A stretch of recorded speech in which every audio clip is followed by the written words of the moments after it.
Water Apple చెట్టు మా అమ్మ వాళ్ళ ఇంట్లో ఉంటుంది చెట్టు. ఫస్ట్ ఏమో డార్క్ గ్రీన్ ఉంటాయి, పండిన తర్వాత లైట్ గ్రీన్ అవుతాయి అనమాట. అసలు ఎన్ని ఉన్నాయి చూడండి. మొన్న నేను చెప్పాను కదా బెర్రీకి ఇస్తూ, కుచ్చలు కుచ్చలు ఉంటాయి ఇలా.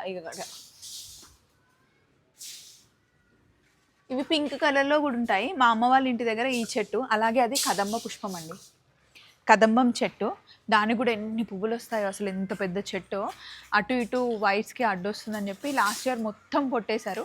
మళ్ళీ ఇప్పుడు ఇగురు వస్తుంది. నవరాత్రులు వస్తున్నాయి కదా, వారాహి నవరాత్రులు, దుర్గా నవరాత్రులకి ఇక్కడే తెంపుకుంటాం అనమాట. చాలామందికి అసలు కదంబం పుష్పం ఎలా ఉంటుంది, కదంబం చెట్టు ఎలా ఉంటుంది అని తెలియదు. ఇగో ఇదే చెట్టు. పువ్వులు వచ్చాక నేను మళ్ళీ చూపిస్తా. ఇక్కడున్న మందార పువ్వు కూడా డబల్ వస్తుంది, అసలు భలే ఉంటుంది. ఇది మల్బెరీ చెట్టు. ఇది ఒక రకమైన ఫలం ఉంటుందండి, అది ఏంటో తెలియదు నాకు, డిఫరెంట్గా ఉంటుంది టేస్ట్. తింటారు, అది గ్రీన్ కలర్లో ఉంటుంది. మా అమ్మ వాళ్ళ ఇంటి దగ్గర అనమాట మల్లె పువ్వులు. నేను వచ్చే పొద్దున్న తీసుకుని వెళ్తా అమ్మవారి పూలకి. ఈరోజు ఎవ్వరు తెంపలేనట్టున్నారు.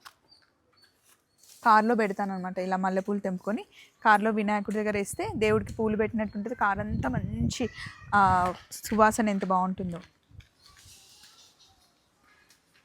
ఇదిగో కాయలు తెంపుకొని వెళ్తాం. ఎక్కడైనా కనిపిస్తే పిల్లలకి, పెద్దవాళ్ళకి చాలా మంచిది.